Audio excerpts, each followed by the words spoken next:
시민들이 정권을 잡아 시민들을 배불리자. 시정잡배 제51회 방송을 시작하겠습니다. 청취자 및 시청자 여러분 안녕하세요. 저는 영털입니다.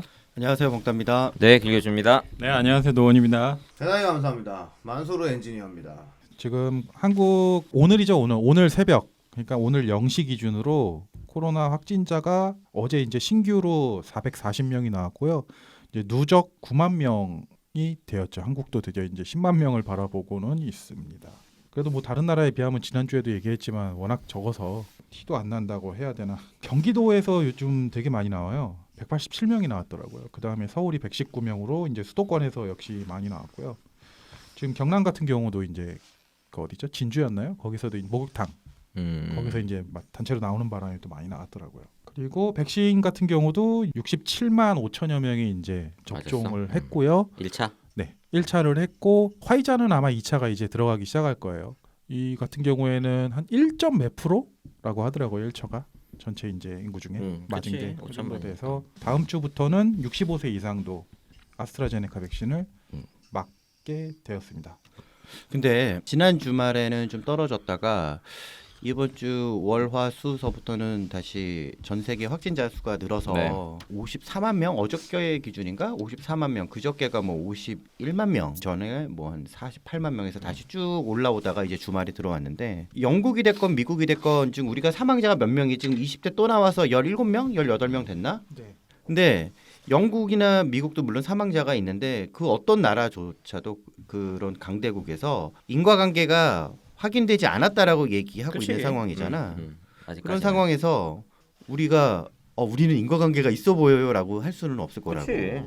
그건 아주 전문적인 영역이어서 우리가 이게 있다 없다 말할 수 없어 절대. 그런데 공교롭게 결국은 이걸 만든 사람이 내가 지난번에도 얘기했지만 이거를 안 맞았으면 결국 지난주에 그런 반드시 어쨌건 간에 혈전이든 뭐든 해서 죽을 운명이었었던 거야?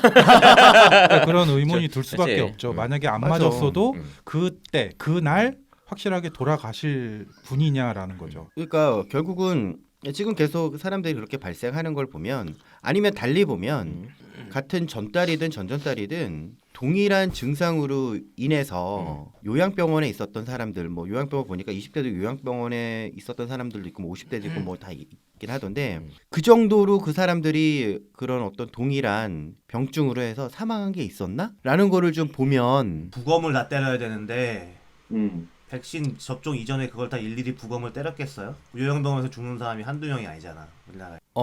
그렇긴 하지. 그러니까 그 죽는 통계가 혈전증 이런 걸로 안 나오지. 물론 그럴 수는 있어.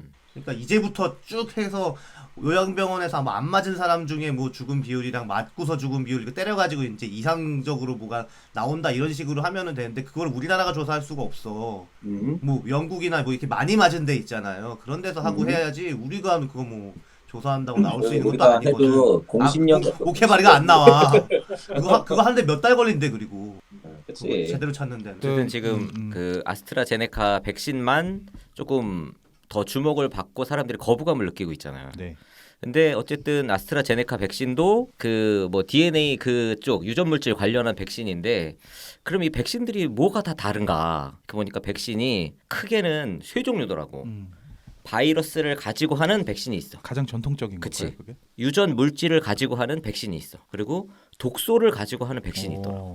그래서 또 이제 바이러스를 가지고 하는 백신 중에서도 바이러스를 이제 반쯤 죽여놓고 하는 백신이 있어. 이거는 이제 약독화 백신이라고 해가지고 뭐 홍역이나 풍진, 천연두, 수두 이런 게 이제 약독화 백신이라고 어렸을 때 하고. 맞았던 그러니까 불시사. 그치. 그런 게 다 약독화 백신인 거야. 얘는 반만 죽인 거야 바이러스를. 약한 놈 하나 안에 떨군 다음에 걔가 해롱해롱해서 집어넣고 걔로 이제 연습을 그치. 하라 이거죠. 그다음에 이제 우리가 잘 아는 사백신. 음. 이거는 거의 이제 초죽음을 만들거나 고자를 만드는 거야.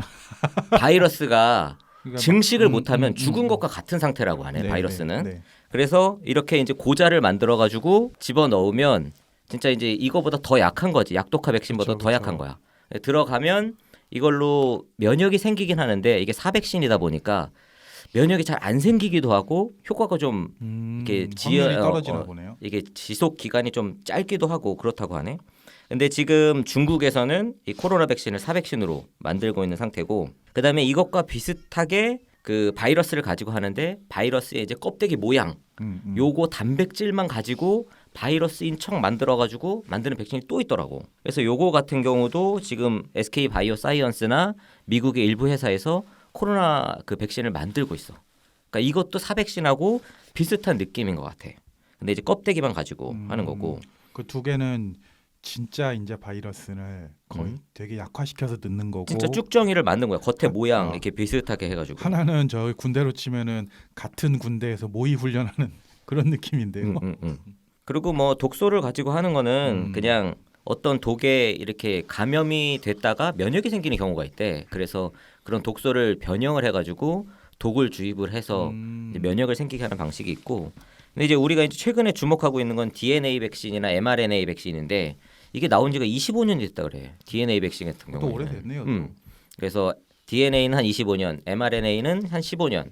그래서 mRNA 백신이 더 어려운 건데 이제 최근에 화이자, 모더나 화이자가 이거를 최근에 성공한 게 이제 첫 번째 케이스가 돼서 야 이것도 할 수 있네 하고 지금 이제 막 도입하는 정말 최신 백신인 거지. 아주 최신 백신. 그러니까 이건 이제 몇 번 이야기를 했지만 플라스미드라고 해가지고 이렇게 그릇 같은 게 있어. 유전 물질을 담는 그릇. 여기에다가 유전자 정보를 담아서 핵에다가 혹은 세포 안에다가 주입을 하면 얘가 그 안에 들어가서 유전자를 교육을 시키는 거야. 나중에 이런 애가 나타나면 이렇게 방어하면 된다라고 그거를 직접 가르치는 거라고 하더라고. 근데 예전에는 이거를 그 세포 안에까지 넣는 게 너무 힘들어서 예전엔 못했는데 요새는 그거를 하는 좀 정밀한 기술들이 나와서 정확히는 이제 밝히질 않는 것 같아.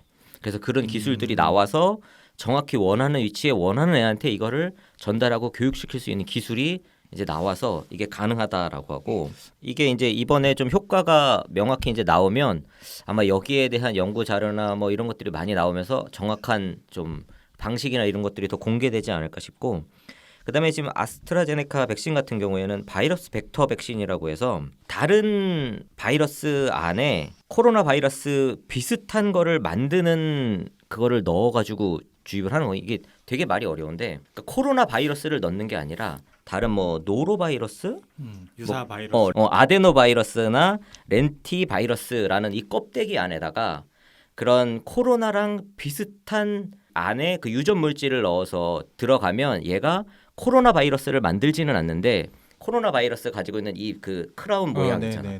이 모양을 똑같이 만든대 들어가서 껍데기만. 그러면 이 세포 안에 있는 애가 이 처음 보는 놈인데 죽여야겠다. 그리고 얘를 이제 죽이는 거야. 그러면 나중에 코로나 바이러스가 들어왔을 때 그놈하고 똑같이 생겼네. 그리고 얘를 죽인다는 거야. 야, 그러니까 그 저스티스 리그라는 영화에서 보면 슈퍼맨이 죽었다가 한번 살아나잖아. 그치. 슈퍼맨이 죽어요? 죽어. 이번에 스나이더 컷 새로 나왔잖아. 그래? 지금 난리 뭐, 났어. 난 옛날 거야. 근데 죽잖아. 다시 살아났잖아. 그래서 번개맨이 싹 지나가는데 슈퍼맨 이렇게 그치. 눈 돌아가는 거 있잖아. 그런 것처럼 뭐야 항체가 형성이 됐다고 하더라도 이게 변이가 생기면 쓱 지나가면 눈알만 이렇게 돌아가고 그냥 싹 패스되는 거 아니야? 어쨌든 지금 이 그 바이러스 벡터 백신 하는 데가 아스트라제네카가 있고 뭐 중국에도 있고 러시아에도 있고 미국 존슨앤존슨이 하는 것도 요 바이러스 벡터라고 하고 국내에서도 LG화학이 하고 있는 게 요거라고 하더라고. 어쨌든 나도 전문가가 아니다 보니까 그냥 그 이미지를 설명하는 거를 최대한 이제 이해할 수 있게 설명하면 한 요 정도인 것 같아. 그래서 예전에는 바이러스 자체를 사용하던 백신에서 이제는 유전 물질을 가지고 직접 이제 훈련을 시키는 과외해주는 백신으로 이제 업데이트가 한번 된 거고 빌 게이츠 같은 경우에는 이제 여기서 한 걸음 더 나아가서 얘 유전 물질을 유전자를 어떤 그 바이러스가 들어와도 거기에 맞춤형으로 대응할 수 있는 이제 만능 백신을 만들고 싶다. 혹은 뭐 만들었다. 뭐 이런 식으로 빌 게이츠는 얘기를 하고 있거든. 몇 년 전에 그 다큐멘터리에 나와서 인터뷰했을 때 7방을 맞으면 만능 백신이 이제 형성이 된다. 말도 안 돼. 근데 이제 기간이 어느 정도인지 모르겠는데 이제 이런 연구하는 사람들은 그런 이제 전망을 비전을 가지고 있는 거야.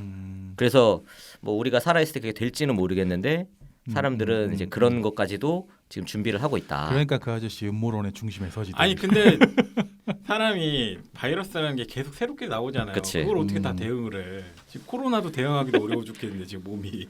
빌 게이츠 형이 한다잖아. 그 형 말대로 하면 진짜 엄청난 범용성과 그렇지. 다 커버친다는 거니까. 나중에 유전자 재조합이 될 수도 있는 거예요. 음모론적으로 얘기하면 내 몸이 뭐 손이 하나 여기 더 생긴다든가. 네, 그러니까 이제 칩 나오잖아. 백신 맞으면 칩을 심는다고. 지난주 우리 얘기할 때 네. 독일에서 이제 신규 확진자 중에 변이 바이러스 비율이 한 반 정도까지 올라왔다고 맞아요. 했는데 이번 주에 나온 걸로 보면 음. 영국발 변이 바이러스가 75%까지 차지를 한다라고 거의 해. 이제 대다수가 돼버렸네요. 그럼 걸리는 사람은 이제 거의 다 그냥 변이 그냥 바이러스 변이라고 걸리는 거네. 봐야겠네. 그래서 내가 지난주에 그러면 독일은 그거를 어떻게 구분을 해낼까라고 해서 지난주에 뭐 그 시젠이라고 하는 진단키트 얘기하면서 했는데 우리나라도 보니까 신규 확진자를 갖고 얘기처럼 그 표본을 다시 빼서 몇 개 중에 하나를 해서 다시 검사를 해서 얘가 A, B, C, D, E, F, G라고 하는 변이에 여기에 해당하는 애가 있고 여기에 해당하는 애가 있다라고 하는 걸 표본으로 해서 이제 알아내는 건데 독일 같은 경우도 그 표본 숫자를 뭐 2만 몇 개를 했는데 그 중에서 나왔다고 하는 게 뭐 70몇 %가 그렇다더라라고 하는 걸 그치, 보면 그렇게 하겠지. 처음부터 그 모든 변이를 A, B, C, D, E, F라고 하는 변이 이름을까지 다 구분해낼 수 있는 진단 키트로 해서 지금 전체를 매일 그 진단하는 게 아니고 내 추측컨대 지금 진단 키트가 결국은 무슨 그 스파이크 물질에 대한 어떤 변형 뭐 그런 거라고 하잖아. 그렇다고 하면 지금의 진단 키트는 변이된 것들까지는 일단 코로나로는 인정을 하는데 얘가 A입니다, B입니다, C입니다라고까지는 모르는 것 같아. 지금으로서 그냥 퉁치듯이. 일단은 걸리는 것 같아. 근데 거기에 대해서 자 그러면은 걸린 사람들 중에 다시 좀 더 세밀하게 뭐 염기서열이 될지 뭘지는 모르지만 구분을 해봤더니 얘는 A였고 얘는 B였고 얘는 C였다라고 했을 때 독일에서 보이는 거는 그러니까 예를 들어서 영국발이 A라고 하면 A가 가장 많다더라. 그러니까 처음에 나왔었던 1호가 아니고 2호 그 변이된 게 더 줄을 이루고 있더라라고 얘기를 하는 것 같더라고 보니까 그 얘기를 보면 그러면 이제 현재 그 진단 키트에서 검출되는 거는 일단 어느 정도 다 걸러지기는 하는 것 같아. 변이조차도 다만 코로나는 코로나는 근데 걔 이름을 모르는 것뿐인 거지. 그러니까 이게 변이라는 게 예전에 메르스도 그렇고 사스도 그렇고 다 코로나 바이러스야. 네. 다 그치. 코로나 바이러스인데 지금 변이라는 건 예전에 메르스나 사스 같이 이 정도로 다른 건 아닌가 봐. 그러니까 변종이 아닌 거니까 아직은. 이 정도까지는 아니고 얘도 코로나는 코로나인데 뭔가 조금 뭐 귀가 없거나 뭐 여기 하나가 없거나 하나가 더 있거나 손가락이 더 이런 달려 이런 있거나 정도의 것처럼. 그 느낌인 거. 코로나 처음에 할 때 뭐라고 그랬어요? 변종 코로나 바이러스 출현했다고 그랬잖아 맨 처음에. 그치 맞아. 변종이 안 되고 변종 안에서 변이인 거야. 그래서 같은 사람인데 흑인 있고 백인 있고 뭐 이런 수준인 거야. 그러니까 진단 키트에서는 얘가 사람이면 걸르는데 진단 키트를 패스하는 놈이 있었고 외계인이 나오면 이제 변종되는 거지. 코비드 21이 나오. 아니 근데 이번에 그 프랑스에서는 그 진단 키트에서도 그 분자 진단에서도 걸러지지 않는 게 발견이 됐다라고 하는데 걸러지지 않는데 어떻게 발견이 되지? 일단 그랬다라고 해. 아까 현미경 같은 거로 때려봤나 보죠 뭐 현미경이나 뭐. 음성이 나왔는데 너무 증상이 심해져서 보니까 코로나. 까보니까 이제 뭐 딴 거였는데 그게 알고 보니 뭐 코로나 수준은 아니고 다른 바이러스였을 수도 있는 거고.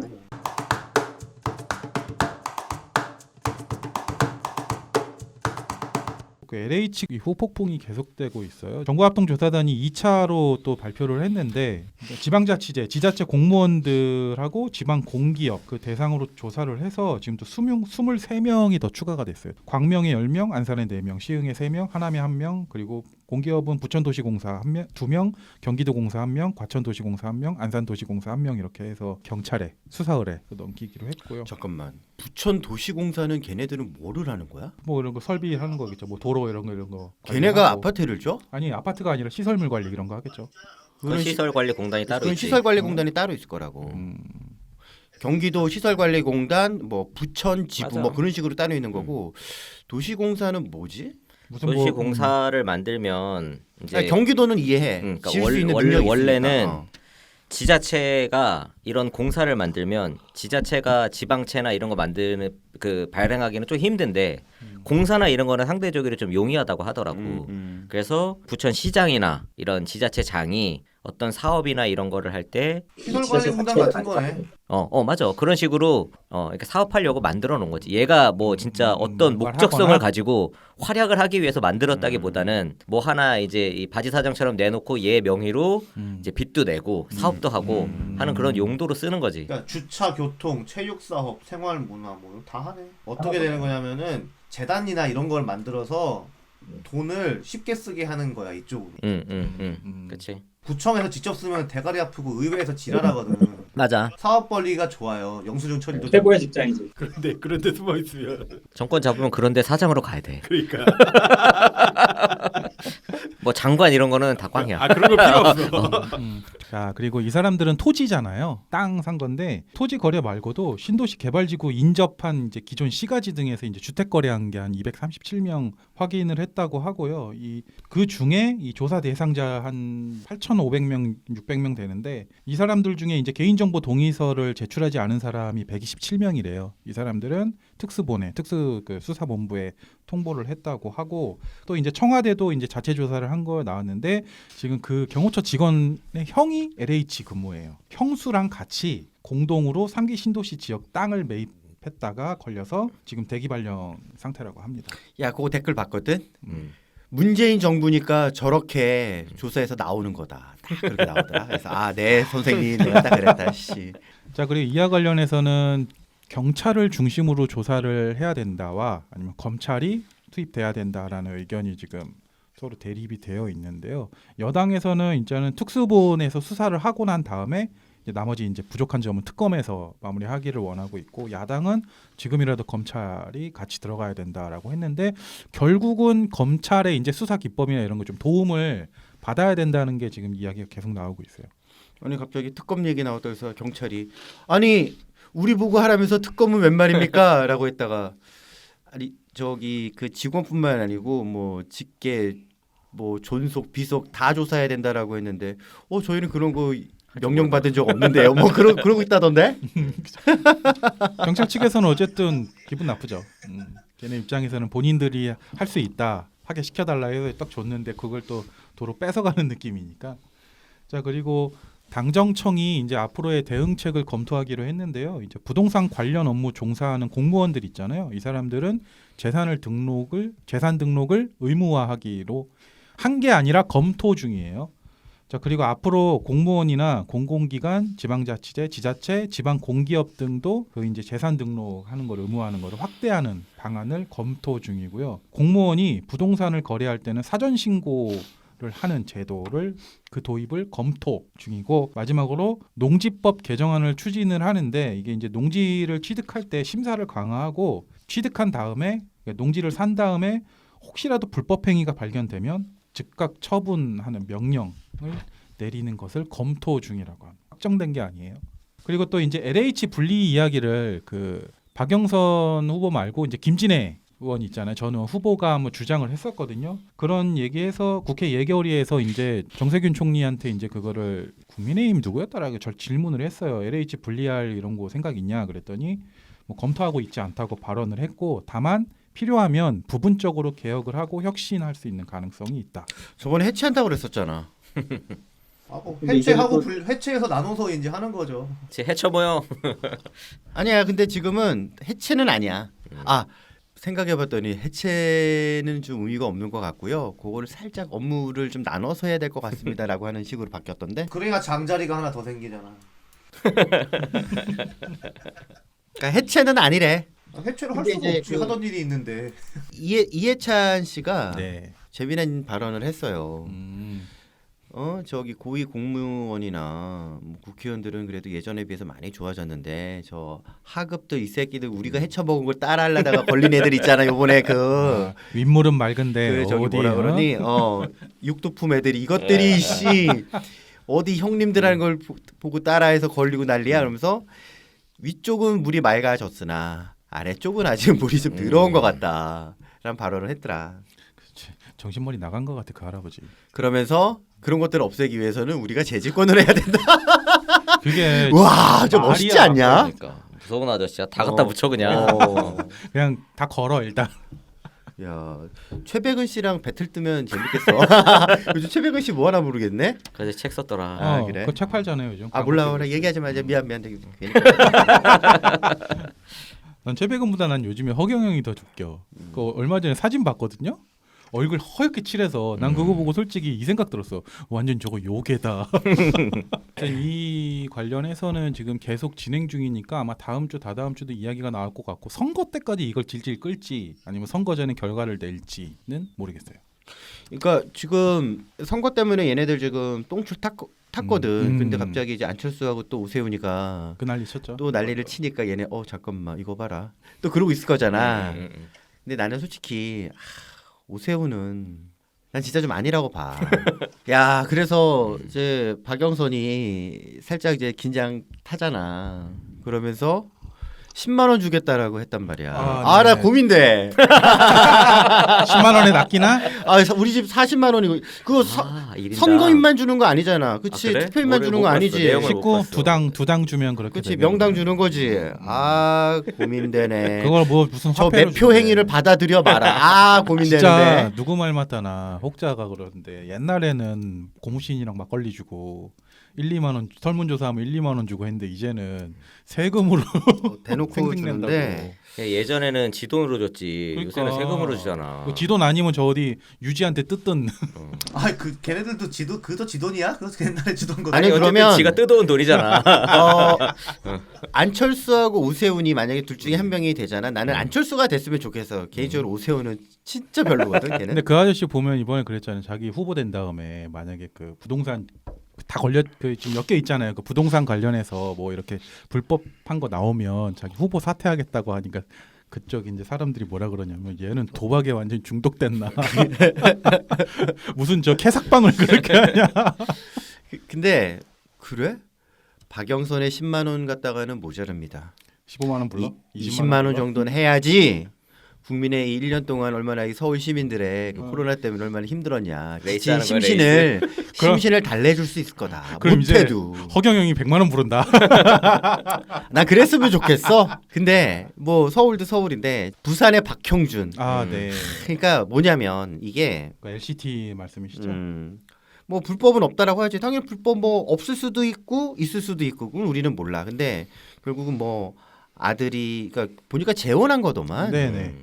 그래서 그 우부다들이 뭐 산 거를 와이프가 뭐 또 뭐 사고 막 했던 뭐 그랬대. 근데 박형준은 그 저 전형적인 게 뭐냐면 그렇게 정치하다가 국회의원 떨어지고 하면 어디로 가냐면 국회의사당의 사무총장을 해요. 그렇지? 하고 거기서 조금 끝발 떨어지는 애들이 국회 도서관 관장을 해. 그 다음에 뭐 지방에 뭐 이제 공사 뭐 사장이든 등등등등 가다가 이도저도 아니다 싶으면 좀 말빨 좀 있고 하는 애들은 방송 쪽이랑 연관이 있잖아. 네. 패널로 걔네들은 나와줬죠. 패널로 나와서 이미지 세탁을 잘해 한 2년, 3년. 그렇지? 거기서 나와서 하는 얘기 보면 유심이랑 딱 붙어서 얘기하는 거 보면 가끔 유심이 저 또라이 아니야? 라는 생각이 들 정도로 박형준이 조목조목 또 찝어내는 게 있다고. 그러면 사람들이 보면 그래 박형준 말도 말이 점잖게 얘기하니까. 점잖게도 얘기도 하고 했는데 보면 저거야. 그러다 딱 그 보니까, 수준인 거지. 그러다 보니까 김영춘이 여론조사에서는 상당히 밀렸었는데 음. 이제 물고 늘어지더라고요. 얘네 이번에 LCT 갔다가 이제 얘네 하나 건수 잡았거든. 그러니까 박형준도 어차피 다 와이프가 뭐 불법적인 행위 없이 집을 샀다라고 했는데 실은 그게 그 의붓 아들한테 샀다 뭐 그런 얘기를 처음부터 다 까질 거 알았을 텐데 그걸 차마 네이버를 못하고 기자 니네들이 파봐라 그런 건가? 모르죠. 근데 아무튼 황간에는 얘기 나오는 게 이제 그 얘기 못한 것도 그 어쨌든 자기 친 아들이 아니잖아요. 재혼한 부인의 전 남편의 아이인데 그 전 남편 측에서 이제 아이들 신상 이런 거 얘기하는 거를 원치 않아서 뭐 그랬다는 얘기도 있더라고요. 남자는 부동산을 모른다고 야, 했잖아요. 야, 저기 누구니? 그런 거지 뭐. 울산 부정선거의 송천호? 의혹을 아주 강해하면서 송천호는 저기 와이프가 2009년에 뭐 단체로 뭐 땅 뭐 산 게 있는데 뭐 용인 어디에 산 게 있다던데 그 제자 막 어쩌고 저쩌고 그거 했었죠. 걸렸더니 뭐라고 했냐면 집사람이 무슨 학교 선생님인데 간호학교인가 그랬어요. 제자가 너무 삶이 힘들었어. 어렵다라고 해서 그 땅을 제자를 위해서 샀다는 거야. 그러니까 쪼개기 했더니 한 900만 원어치 산 거야. 야, 근데 얼마나 마음씨가 고운 선생님이냐면, 야, 우리 쟤 도와줘야 되겠어 해서 몇십 명, 90명이 모여서 90명인가 모여서 그 땅을 산 거야. 근데 문제는 그 제자가 그 땅을 과연 얼마만큼 갖고 있었는지도 모를 뿐더러 그걸 만약에 90명이 그 돈을 모아서 쪼개기로 해서 땅을 샀다고 하면 그 제자는 원래부터 땅 부자였던 거야. 근데 아마 그게 생각을 해보면 그 아마 제자가 어. 땅을 가지고 있던 사람이라기보다는 아마 기획부동산 직원이 아닌가 싶어. 그래서 이제 어려우니까 취업을 그런데 해서 이제 전화를 다 돌리잖아. 네. 그 리스트 쭉 뽑아가지고 자기가 이제 이 너무 좋은 땅이 나왔는데 자기가 어렵게 취업을 해서 이거를 팔아야 이번 달 뭐 급여가 어쩌고저쩌고 했겠지. 그렇게? 그리고 아마 이게 보면 그 송철호 그 부인이 90명을 다 모았겠어. 그러니까 몇 명 있고 기획부동산에서 또 한 게 이제 대부분이고. 그렇게 먹고 살길 없다고 그러면 900만 원 그냥 주지 그걸 뭐 땅을 사냐고 그러니까. 그렇지. 차라리 그게 낫지. 또 새로운 또 착한 척하면서 돈 벌 수 있을까 싶은 거지. 그러니까 더 욕 먹는 거야. 저게 씨 말이 되냐? 9천만 원도 아니고 900만 원이에요 진짜로? 그러니까 방송이나 이런 데서 아무리 이미지 세탁해봤자 이런 거 하나 딱 나오면 다 그래. 그놈이잖아. 양비론이 아니라니까 이거 그러니까 현실이야. 이런 식인 거야. 그러니까 박형준도 그렇게 계속 이미지 세탁 많이 해주잖아 방송에서. 아 그쵸. 유시민은 어땠고 뭐 그렇지. 유시민 다 푸냐? 똑같았지. 요즘 또 이제 그거를 바톤 터치해서 열심히 나오는 사람이 한 명이 있지. 누구? 표창원. 맞아 요즘 많이 나오더라. 나오더라. 정치 안 한다며 그 아저씨. 이제. 몰라. 에이 그러다가 또 다시 나가보는 거지. 그렇지. 퀴즈? 얘기했잖아. 그러고 보니 이거에 대해서 또 가만히 안 있을 사람이 그 동네 있잖아. 조모 씨. 야, 우리 민족의 반면교사 조로남불 조스트라다무스 센세. 그러니까 도저히 참을 수가 없었나 봐. 내가 만약 의붓아들의 어쩌고저쩌고 해서 박형준이었으면 나는 뭐 어떻게 됐을까? 어떤 평가를 받았을까? 진짜 그 아저씨는 그거를 왜 물어봐? 말 한마디 한마디 버릴 게 없어. 아니 나는 그 사람은 진짜 이해가 안 가요. 지금 그러니까- 자기 부인이 뭐 때문에 감옥에 들어가 있는데. 그러니까 조국이 퀴즈를 낸 거잖아. 우리 답을 해야지. 답해봐. 나 그 한석기 내가 아저씨 그거 하고 싶어. 의붓아들이 있고 의붓아들이 LCT를 의붓아들이 있는 것만으로 끝났을 걸? 뭐 딴 거 뒤로 필요 없었을 텐데. 다 털리고. 재훈이 죄는 아니잖아. 아, 재훈이 죄는 그렇지. 그치. 어쨌든 그것도 근데 700만 원을 웃돈을 주고 산 거를 다시 1억을 웃돈을 주고 자기 이제 재혼한 와이프가 사고 한 게 이제 박형준이잖아. 근데 이제 박형준의 딸이 얼마만큼 재력이 있는지 모르지만 또 사위가 또 거기 다 근처에 산다며. 그거를 뭐 20억에 샀다고. 그러니까 그거 어마무시해. 재력이 되게 좋나 봐. 사업 수완이 좋다고 하는데. 근데 700만 원이라는 게 무슨 웃돈이 700만 원이야? 수십억짜리 아파트가 그게 가능한 일이야? 그러니까 처음에 분양권에서 그때 당시에 뭐 분양이 잘 안 됐었나 봐. 그래서 분양권 프리미엄 자체가 적었었대. 근데 그나마 시세보다 어쨌든 좀 더 줬다는 얘기지. 뭐. 그랬다고 해. 뭐 대답해봐. 조스트라다무스가 퀴즈 냈잖아. 근데 이미 맥스로 두드려 맞았기 때문에 아 그래? 그거보다 뭐 더 할까 덜 할까는 의미가 없는 것 같아. 근데 지금은 조국 때려봐야 신선하지가 않아.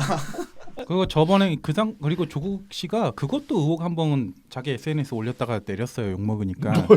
내려 그 전에 내린 거 하나 있어. 지금 그거 전에 어. 퀴즈 전에 뭘 올렸었냐면 박형준 씨 그 딸인가 그 학교 그 의혹 있잖아요. 홍익대. 아 맞다. 뭐 하나 그거 있었다. 올렸다가 학교.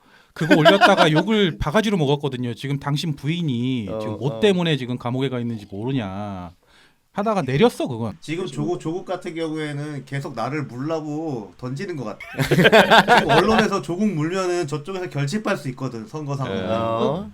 근데 안 물지. 그건 알겠는데 지금 정치하는 거야 조국도. 그치. 지금 그거 같은 경우는 홍익대 전 교수가 음. 그 박형준 딸이 그거 막 그때 뭐였더라?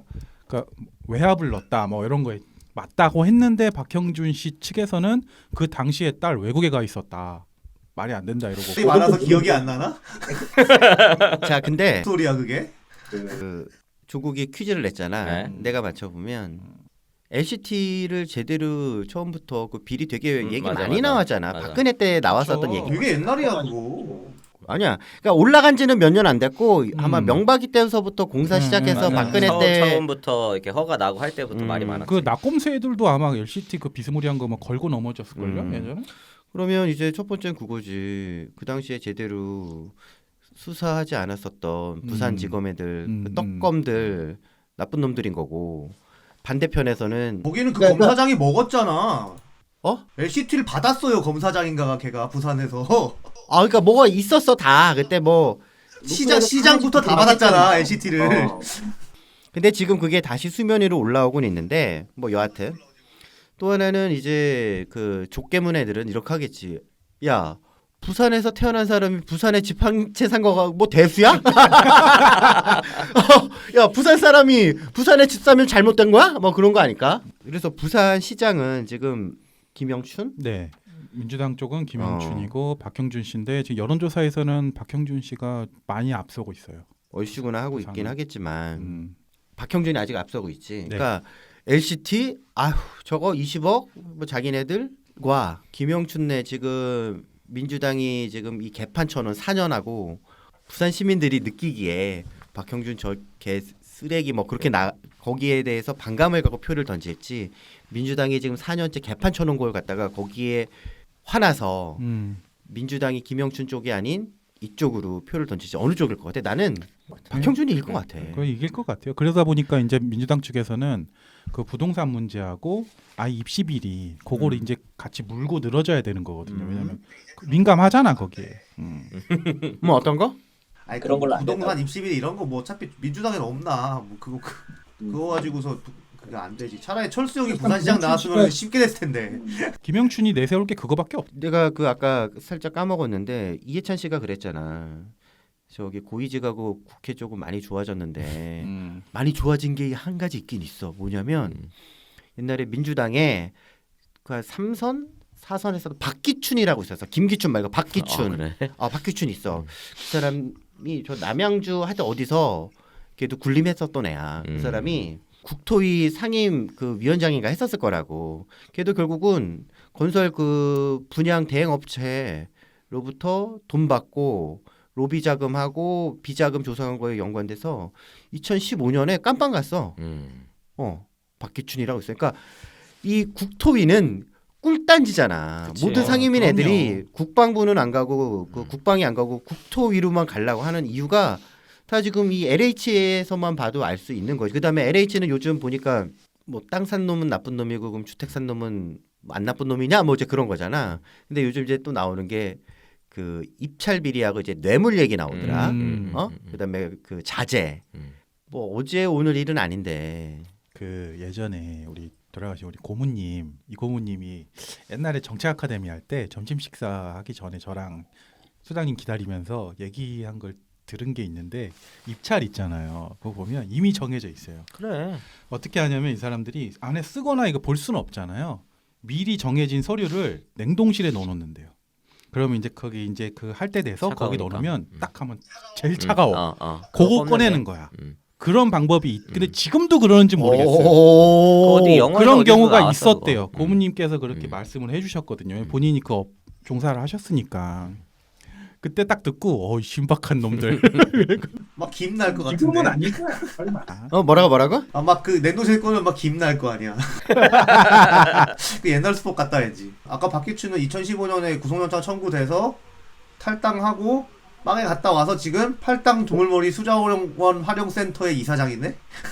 야, 할당? 팔당 두물머리 수자원 활용센터의 이사장직을 지내고 있대. 자리 하나 줬구만. 야 자리 하나 받았네. 갔다 온 다음에. 빵에 갔다 왔는데 아니 그런 그 인간들은 뭐 빵을 갔다 와도 일자리가 보장이 돼 있어. 그 이때 뭐 같이 들고 갔나 보지. 그게 민주당하고 그 국민의힘 자한당 클래스 아니겠니? 그러니까 둘이 돌아가면서 하는 이름만 다르지 하는 짓 똑같잖아요. 그러니까 부산 시민들도 참 복도 없어. 서울도 만만치 않아. 김영춘하고 박형준이 웬 말이야? 근데 서울 누구? 서울 박영 아 영선이 누나냐 아니면 세훈이 형이냐. 그러네. 서울 사람들도 참 운 더럽게 없지. 근데 어차피 이번에 돼도 얼마 못하지 않아요? 보궐이니까. 보궐이니까. 다. 그래도 18년에 한 거니까 1년 반은 하지. 그러고 이제 재선 또 노리거나. 아유 당연하지. 이번에 되면은 재선은 된다고 봐야지. 사고 치지 않는 이상.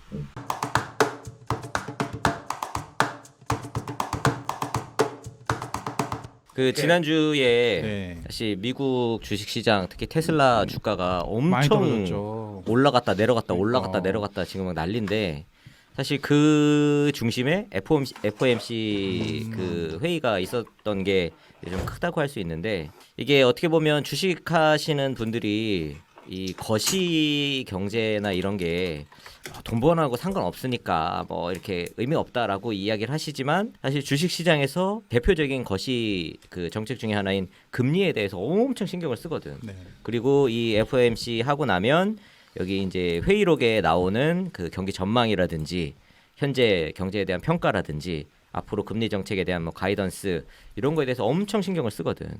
근데 이게 한편으로는 그런 거시 정책에 대해서 신경을 쓰고 관심을 가지는 게 큰 흐름을 읽는 거니까 의미가 있는데 지금 시장에서는 이게 부작용인 것 같아 오히려. 무슨 말이냐 하면 시장이 기업이나 산업의 어떤 그 발전 가능성 혹은 이익이나 이런 것 때문에 주식이 뜨는 게 아니라 그 파월 입에서 어떤 이야기가 나오나 그리고 파월에 나오는 이 이야기가 자신들의 기대와 어떤 관계를 가지고 있는가. 내가 50만큼 기대했는데 똑같이 파월이 100을 이야기해도 내가 50만큼 기대했는데 100을 이야기하면 대박인 거고 내가 150을 기대했는데 100을 이야기하면 쪽박인 거고. 그래서 파월이 어떤 이야기를 해도 이 시장이 어떤 기대를 갖고 있느냐에 따라서 그다음 주가가 다르거든. 그래서 파월이 오죽하면 야 왜 난 아무 말도 안 했는데 니들끼리 북치고 장구치고 하면서 주식 올라갔다 내려갔다 하냐. 우리는 아무 말도 안 했다고 지랄하잖아. 아무 말도 안 나는 앞으로 2년 3년 동안 계속 똑같이 간다고 몇 번을 얘기했는데 너희들 왜 그러냐. 그 오죽하면 그런 식으로 이야기를 했다니까 나와서. 그래서 이번 FOMC 회의에서도 그 하는 이야기가 뭐 다들 인플레 이야기를 하지만 인플레가 작년에 비해서는 조금 높지만 이게 뭐 우려할 만한 상황도 아니고 이 인플레 때문에 절대 긴축하지 않는다. 자기네들은 오히려 신경 쓰고 있는 건 이제 취업률인데 취업률도 유색인종 이제 잘 못 사는 사람들의 취업률이 얼마나 이제 회복되는가. 요거가 자기네가 관심 사항이고 요게 이제 완전히 회복되면 그때는 또 이제 정책의 변화가 있을 수 있지만 요게 회복되지 않는 이상은 절대 지금의 완화 기조를 이제 바꾸지 않는다. 그러니까 안심하고 안심하고 있어라라고 이야기를 했어. 그러니까 이게 그 뭐 최근 한 3주 그러니까 우리 기준으로 보면 설 끝나고 지금 한 달 동안 이 10년물 이 국채 금리 때문에 시장이 막 흔들흔들했잖아. 근데 이제 어저께도 뭐 1.7 막까지 올라갔대 오늘 새벽에. 근데 그러면은 또 한 4~5% 폭락해야 맞아. 되잖아. 근데 이제는 또 그런데 뭘 또 이런 분위기야 시장 자체가. 그러니까 너무 웃긴 거야. 그러니까 어쩔 때는 자기네들이 너무 필요 이상으로 막 호들갑을 치다가 어떨 때는 이번에 호들갑 안 칠래 뭐 그런 느낌인 거야. 그러니까 이게 그 미국에서 한 10년 전부터 이제 ETF가 엄청 유행을 했어. 특히 그 뭐 섹터를 추종하거나 아니면 뭐 시장을 추종하거나 이런 지수를 따라가거나 이런 ETF가 엄청 많아지다 보니까 그 안에 있는 알고리즘이 대부분 비슷하거든. 그래서 예전에는 개인이나 기관이나 이렇게 기관에서는 좀 빠르게 움직이고 개인들은 약간 뒤따라가고 뭐 이런 게 좀 있었다라고 하면 지금은 워낙 큰 이 ETF나 펀드 자금들이 한 번에 같이 이렇게 거의 움직이잖아. 알고리즘이 같으니까. 그러다 보니까 시장이 이 변동성이 커진 이유가 그것도 한 부분이 있는 것 같아. 그래서 예전에는 판단이 빠른 사람들은 먼저 가고 느린 사람 천천히 가고. 근데 지금은 이제 그런 알고리즘에 의해서 리밸런싱 되는 자금들이 워낙 많아지다 보니까 쏠리는 현상이 좀 점점 계속 심해지는. 한 달 동안 무슨 그 바이킹 타는 느낌이었어. 아, 그렇지. 롤러코스터 타듯이 쭉. 근데 이거를 진짜 한 뭐 6개월, 1년 정도 지표를 보면 미국, 우리나라 말고 미국 거를 보면 우리나라도 뭐 비슷하긴 한데 그림이 지금 작년 연말 1월까지가 이제 고점이었단 말이야. 그리고 나서 계속 정체야. 정체인데 이게 휘청휘청하는 정체야. 그치. 그러면 이거 되게 불안한 상황이거든 사실. 그러니까 정체도 좀 안정적인 정체면 불안하지 않은 놈 하나 있다 여기서. 씨. 만술? 잡으면 올라. 안 열어보니까. 어쨌든 이 이제 주식을 하시는 분들은 이게 사실 거시를 어렵다고 생각하시고 잘 관심을 안 갖는데 거시는 이게 큰 방향성이거든. 흐름. 그래서 흐름을 타야 돈을 따는 게 아니라 잃을 확률이 적어지는 거야. 어쨌든 주식은 무조건 확률 싸움이잖아. 주식에 100%가 어딨어. 없지. 아무리 좋은 정보 받아도 이거 어떻게 될지 모르는 거거든. 그렇지. 그래서 이 확률을 높이려면 무조건 것이나 경제 공부를 하고 방향성을 그 흐름을 타야 되기 때문에 그런 거에 대해서 좀 관심도 가지고 공부도 하시고. 우리가 지금 경제 시평이 월요일 날 나오는 게 네. 뭐지? 경제 시평. 그러니까 시평이 월요일 날 나오는 거고. 네. 화요일이 중국, 중국, 수요일이 일본, 일본, 이제 금요일이 금요일이 글로벌. 근데 그 FOMC 말고 일본 쪽도 만약에 보면은 거기도 일본 쪽 정책도 봐야 되잖아요. 그것도 이제 주식하는데 영향을 어쨌든 많이. 그렇지. 일본 안에서는 그 영향을 많이 끼치고, 근데 뭐 일본이나 심지어 유럽에서도 뭐 발표해도 전 세계 시장으로 퍼지지 않으니까. 근데 미국 같은 경우에는 전 세계로 퍼지고, 지금 특히 이제 우리나라하고도 연관이 되게 깊은 게 올해 2021년 들어서는 진짜 환율하고 우리나라 주가하고 반대야. 주가 폭락하면 환율 올라가. 환율이 떨어지면 주가 올라가. 그러니까 이 외국 자금이 지금 한국 시장에도 굉장히 많이 들어와 있다는 거야, 최근에.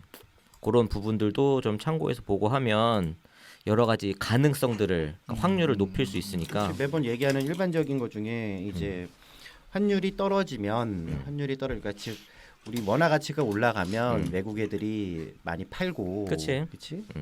나간 반대면 거니까. 다시 많이 산다고는 하는데 또 다시 반대로 보면 원화 가치가 높아졌을 때는 반대로 달러로 많은 원화를 살 수가 있잖아. 그렇지? 그렇게 하다 보면 또 외부에서 아예 지금까지 한국에 들어왔었던 자금보다 대기 자금들이 더 많이 수혈이 돼서 그치. 더 많이 이쪽에 이제 그 자금이 더 확대가 될 수 있다. 뭐 그런 얘기도 있는데 기본적으로 아까 길마담 얘기한 것처럼 환율이 좀 떨어지면 주식 시장에서 많이 그 외국인들이 사는 것들은 많이 있는 것 같기는 해. 그렇지. 그러니까 그게 어떻게 보면 이제 동적 균형인 거지. 그러니까 이렇게 환율이 떨어지면 들어오기가 조금 수월해지는 거고, 또 환율이 올라가면 이제 나갈 유인이 또 커지는 거고. 어쨌든 테슬라 이야기를 좀 더 하면, 테슬라가 지난주에 이제 어쨌든 3월 초에인가 고점을 찍었고 네. 거의 500이 깨지네 만에 하다가 다시 또 700까지 올라갔다가 지금 600 뭐 얼마 수준인 것 같아. 근데 이 테슬라가 이렇게 주가가 막 이렇게 하는 게 사람들이 느끼기에 이제 테슬라가 좀 과한가라고 느끼는 건 테슬라가 가지고 있는 어떤 자율주행 기술에 대한 의구심, 또 다른 하나는 이제 뭐 현대차도 그렇고 폭스바겐도 그렇고 전기차를 출시를 했는데 네. 생각보다 상품성이 좋은 거야. 그러니까 이게 1, 2년 지나면 테슬라하고 이게 기존 완성차하고 놓고 보면 어느 게 더 좋을까, 사람들이 더 좋아할까라고 봤을 때 테슬라가 그렇게 매력적이지 않을 수도 있겠다라는 생각들을 하는 거거든. 특히 이제 지난주에 보면 테슬라가 자율주행 사고가 났단 말이야. 근데 이게 뭐 정말로 FSD까지 해가지고 그 자율주행 혼자 했는데 사고가 난 건지, 아니면 그냥 오토파일럿 정도만 하고 있는 상황에서 이게 오류가 생겨서 사고가 난 건지 정확히 밝혀지진 않았지만, 지금 이제 자율주행을 이렇게 타보면 자율주행이 앞차를 타봤니 너? 그치. 뭘로 타봐? 우와. 자율주행을 이제 해보면 오케이. 테슬라로 탄겨? 딱 두 가지야. 그러니까 자율주행이 아니지. 이 스마트 크루즈. 그러니까 반자율주행. 이거는 앞차를 따라가고 차선을 유지하는 거야. 네. 그 얘기는 앞에 차가 없고 차선이 없으면 아무것도 못 하는 거야. 이건 테슬라도 마찬가지야. 앞에 차가 없고 차선이 없으면 운전을 할 수가 없어. 근데 도시 내에서는 그러면 이제 가장 문제가 뭐냐면 교차로가 나오면 얘가 정신줄을 놔. 교차로에 차선이 없어. 그럼 교차로에 들어가면 여기가 어디야? 이런단 말이야. 길잡이가 없으니까. 근데 기존에 이제 라이다 방식을 쓰는 회사들은 맵을 써. 네. 정밀 HD 맵을 쓰기 때문에 교차로에 들어가도 내가 맵상에서 위치가 어디구나라고 판단해서 상대적으로 안정적으로 넘어간단 말이야. 근데 테슬라나 지금 일반 그 완성차 업체가 하는 스마트 크루즈, 그러니까 오토파일럿은 스마트 크루즈야. FSD는 그나마 반자율주행에 가깝고. 근데 아직까지도 다 2단계야. 전부 다 2단계. 다 운전자가 눈으로 봐야 되고 핸들을 손을 잡아야 되는 수준. 근데 이 테슬라가 이번에 그 사고가 난 게 이런 탑차 밑으로 들어갔어. 그래가지고 네? 탑차? 이런 트럭 엄청 큰 이 뒤에 약간 컨테이너 비슷한 거 싣고 가는 그 25톤짜리 거기에 들어간 거예요? 트레일러에? 이거 근데 밑으로 들어갔어. 걔가 밑으로 들어간다고? 그래서 이게 가장 지금 지지를 받고 있는 가설이 뭐냐면 터널이다 그런 거야? 터널이다. 왜냐하면 엄청 큰가 보네. 여기가 반짝반짝이 불들이 있잖아. 네, 네. 그리고 밑에 오. 구멍이 있고 하니까 터널이구나. 좀 멀리 있는 터널이구나 생각을 하고 그냥 들어가 버린 거야. 그 25톤 그 이제 추레라 전문 용어로 하면 추레라 그게 D가 그러니까 엄청 큰 거는 또 높잖아요. 크고. 이 스마트 크루즈가 앞에 차를 따라가는데 움직이는 차를 따라가. 정지해 있는 차는 또 잘 인식을 못해. 그래서 오토파일럿도 예전에 보면 이게 트레일러가 전복되어 가지고 도로에 이제 있는 상황이 거기다 있었어. 박았다 그랬잖아요. 그냥 멈춰 있는 애들은 잘 인식을 못해. 움직이는 차를 그 인식을 사고 한단 이번에도 말이야. 미국이죠.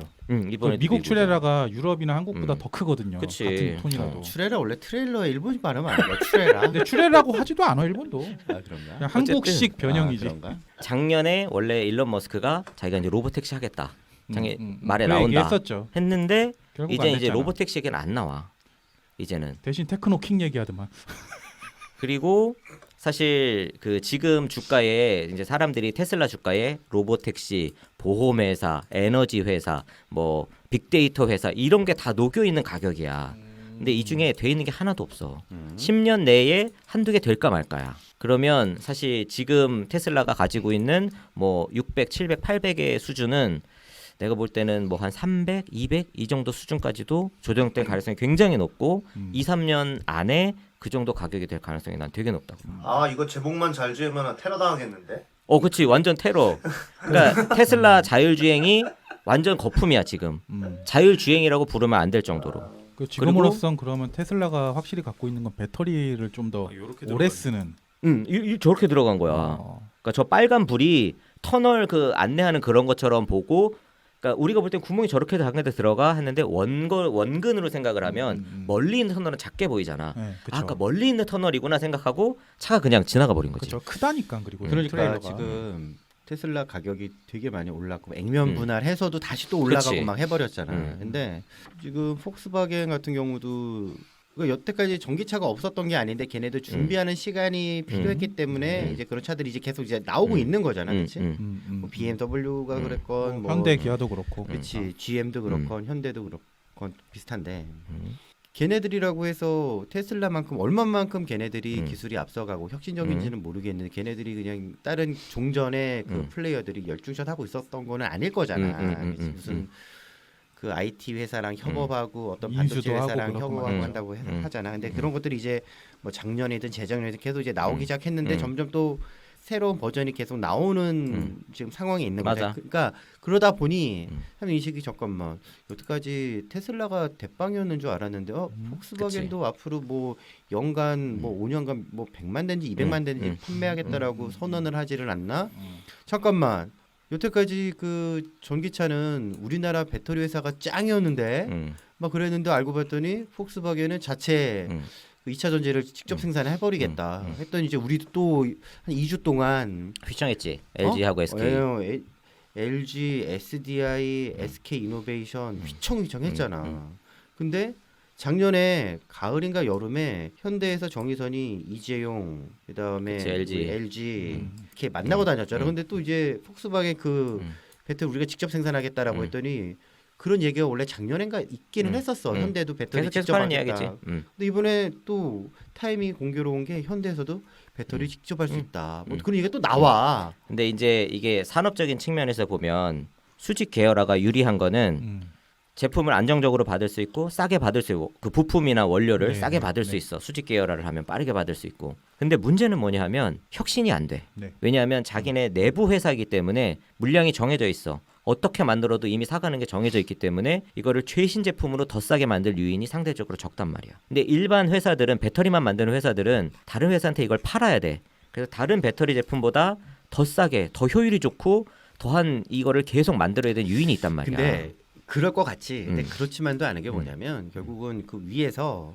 쫀단 말이야. 맞아. 그러니까 내가 그 얘기도 하려고 그래. 움직일 수밖에 없어. 그게 한국은 수직 계열화를 해온 지가 오래됐어. 한국에서는 이게 통했단 말이야. 왜 통하냐면 한국에서는 쫀단 말이야. 군대 문화가 있어 이 안에. 근데 지금 폭스바겐이 내부적으로 그걸 만들겠다고 하잖아. 유럽이든 미국이든 수직 계열화를 하면 혁신이 안 돼. 이거는 이미 그 회사들 내에서 검증이 된 거야. 이미 걸어온 길을 네, 보면. 네, 네. 그래서 미국 회사들이 쏴도 안 된다. 안 돼. 쏴도 안 돼. 마스크 안 쓰는 것처럼 똑같은 그치. 거야. 그래서 미국은 계속 인수합병을 하는 거야. 벤처를 계속 사. 내부적으로 R&D도 하지만 계속 그 신기술 하는 회사들 계속 기술을 산단 말이야. 그래야지만 자기네가 앞서갈 수 있으니까 기술을 계속 산단 말이야. 근데 우리나라는 이제 쪼면 말 들으니까 그게 됐었어. 근데 지금 보면 그 현대차에서 이야기가 나오는 게 작년에 매출도 오르고 이익도 컸는데 정의선은 얼마 갖고 가는데 우리한테는 왜 이러냐라고 직원들이 이제 이야기를 한단 말이야. 왜 그 익명으로 이야기하는 이런 데 있잖아. 블라인드나 이런 그런 데에다가 내 급여는 왜 이 정도밖에 안 되지라고 불만을 토로할 정도로 우리나라 안에서도 삼성이나 LG나 이런 데들의 분위기가 이제 바뀌었단 말이야. MZ 세대가 어, 이렇게 어. 나온 거지. 그리고 회사 안에 외국인의 비율이 특히 이제 사업 부문의 장들은 거의 다 외국인으로 바뀌어가고 있어. 네, 네. 그래서 예전처럼 수직 계열화를 통해서 효율을 뽑아낼 수 있는 쫄 수 있는 그 환경이 이제 안 된단 말이야. 그래서 폭스바겐도 그렇고 현대도 그렇고 뭐 GM도 그렇고 다 이제 자체 생산한다라고 이야기를 하고 있지만 이게 아마 이제 2025년까지는 구매 물량이 정해져 있어. 그랬다라고 이미 끝났고. 하지. 근데 그 이후에 이제 하겠다라고 이야기를 하지만 내가 볼 때는 몇 년으로 연기하다가 결국엔 포기할 가능성이 높아. 특히 배터리는 기술이나 신기술 이게 지금 되게 중요한 시기거든. 타이밍 자체가 완성형이 아니란 말이야. 배터리가 지금. 그리고 굉장히 빠르게 변해. 작년보다도 올해 가격이 뭐 절반 이 정도로 떨어졌다고 할 정도로 지금 시장 변화가 굉장히 크단 말이야. 근데 여기서 이제 하나의 큰 리스크가 뭐냐면 차량은 뭐 문제 생겼다면 리콜해서 다시 고쳐주고 하는 게 다시 그거를 부품을 갈아주는 게 100만 원, 200만 원짜리 부품이 아니잖아. 그렇지. 그치. 근데 이놈의 배터리는 단위가 다르잖아. 거기 공이 하나 맞아. 더 붙잖아. 그쵸, 그래서 그쵸. 다시 이번에 지금 LG하고 현대도 3대 7로 나눴다고 책임 비중을. 맞아. 그러면서 LG도 작년에 화학도 이익이 이제 낮다라고 했는데 이번에 7을 걔네들이 그걸 물어줘야 되기 때문에 다시 그게 그대로 희석돼 그치, 버리는 게 있단 말이에요. 그래서 이제 SK한테 음? 미국에서 그러니까 SK에서 받아서 거기에 다 희석된다 뭐 그런 얘기는 하는데 이게 마진율이 뭐 테슬라도 계속 이제 가격을 계속 깎는다라고는 맞아. 하는데 이게 얼마만큼 더 규모를 키워서 판매 이익률을 올릴 수 있을지는 모르지만 지금도 보면 시설 투자를 많이 했기 때문에 상대적으로 이제 영업이익률이 떨어질 수는 있긴 하지만 실제로 걔네가 이거를 하나에 파는 데 있어서의 원가 구조가 판매 이익률이 얼마나 될지 모르겠어.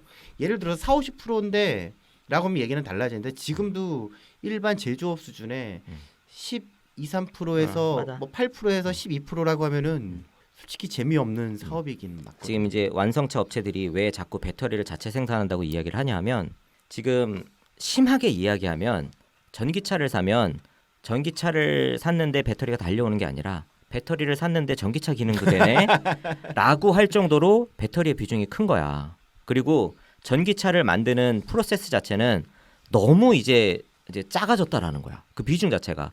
그리고 이게 가면 갈수록 더 커질 거라는 거야.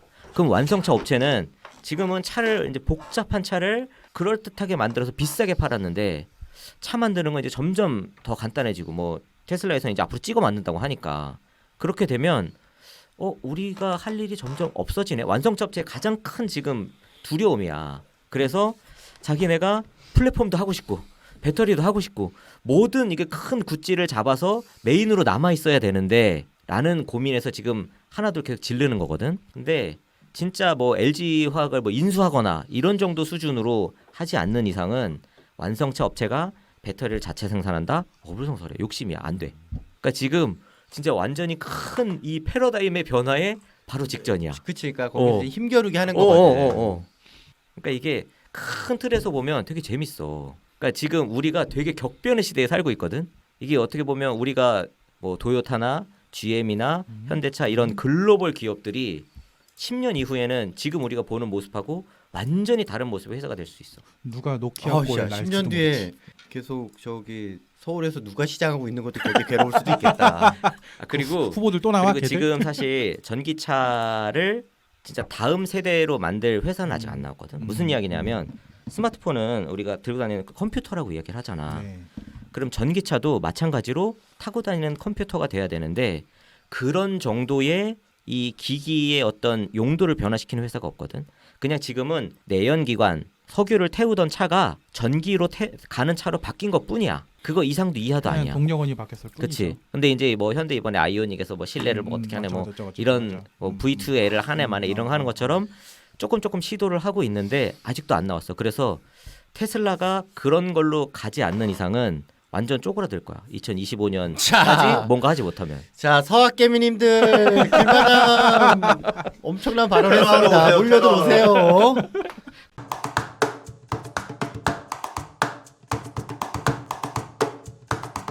시정 잡주 들어가겠습니다.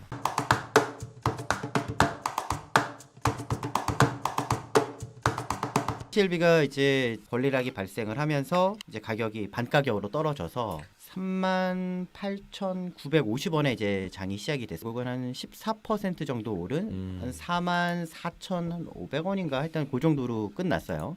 왜 이렇게 또 이번에 반응이 좋았냐라고 보면 권리락 때문에 가격이 반가격으로 떨어져서 가격대가 사람들이 진입하기 쉬운 가격대를 그나마 기존에는 한 9만 원 정도 했던 게 뭐 3만 원 후반 4만 원 돼서 진입하기 좀 편한 가격대로 내려와서 이게 올라간 건지.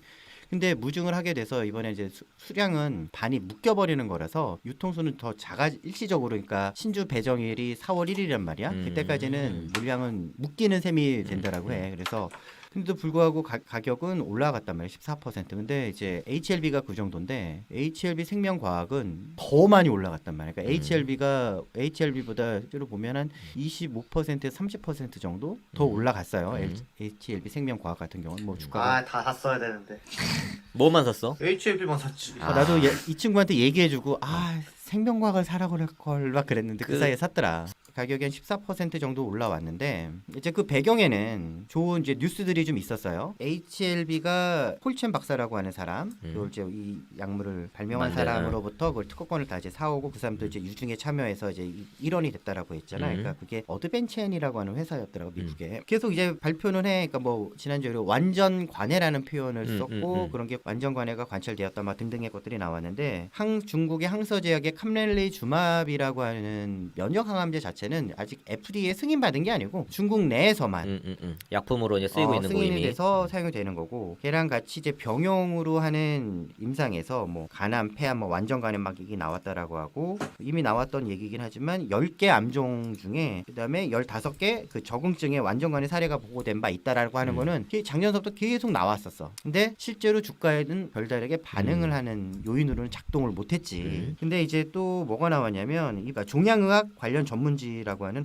온콜로지 타임즈라는 게 있대. 발표된 걸 보면 FDA가 최신 뭐 동양 데이터를 통해서 선양 낭성암에 대한 리보세라닙의 희귀 의약품 지정 사실을 게재했다고 하는데 이것도 실은 2월 초에 나왔었던 얘기거든. 근데 이제 이 온콜로지 타임즈라고 하는 데에서 또 뭘 얘기를 했냐면 이 선양 낭성암이라고 하는 게 나도 이게 무슨 뭐야? 암이야? 침샘암이라고 해서 희귀병이래. 암이긴 한데 담배 되게 많이 희귀한. 피면 걸리는 거 아니야?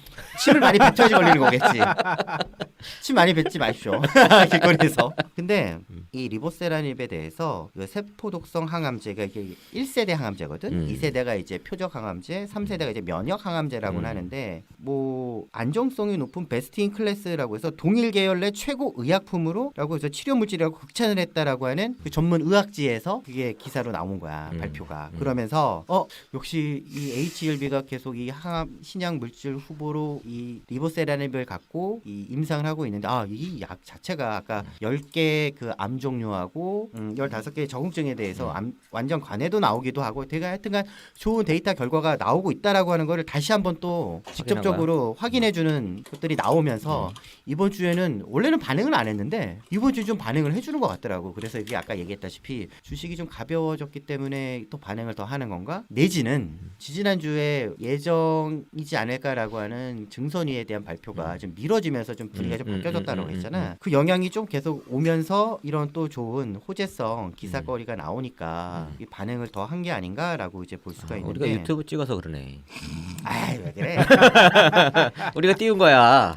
근데 이제 내가 사서 그런 거야, 내가 현재 이 리보세라닙 같은 경우는 간암 1차 치료제로서 글로벌 3상 해서 사람들 계속 이제 모으고 있다고 하는데 3상을 좀 하고 있는 것 같고 그러니까 침샘암, 선낭암이라고 하는 거는 이제 임상 등록을 진행을 하고 있다라고 하는데 이 선낭암 같은 경우는 미국에서도 아까 얘기했다시피 FDA로부터 희귀약품으로 지정된 바가 있다라고 했지 2월 달에. 그래서 이거 같은 경우는 희귀약품 같은 경우는 3상까지 안 가고 2상에서 한 다음에 바로 신청도 할 수가 있고 받아들여지는 게 되게 더 까다로운 게 덜 할 수도 있다. 뭐 그런 얘기를 본 것 같아.